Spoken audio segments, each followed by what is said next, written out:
ঢাকা জয়দেবপুর রুটে 4 জোড়া commuter train চলাচল শুরু হয়েছে। সকালে ট্রেন চলাচল উদ্বোধন করেন রেলপথ উপদেষ্টা ফাউজুল কবির খান।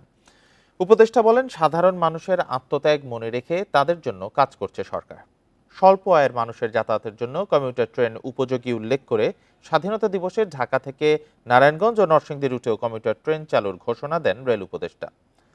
ঢাকা জয়দেবপুর রুটে চালু হওয়া তুরাগ কমিউটার এবং জয়দেবপুর কমিউটার ট্রেন ঢাকার বিমানবন্দর, তেজগাঁও, বনানী, টঙ্গী ও ধীরাশ্রম স্টেশনে বিরতি দেবে।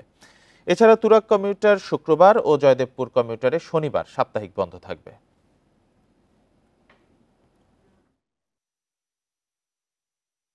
সাধারণ মানুষের যে প্রত্যাশা, সাধারণ মানুষের যে আত্মত্যাগ, যার বিনিময়ে আমরা আজকের এই অবস্থায় এসেছি, আমরা তাদেরকে ভুলে যাইনি। আমরা তাদের জন্য, তাদের সুবিধা বাড়ানোর জন্য আমরা অব্যাহতভাবে কাজ করে যাব।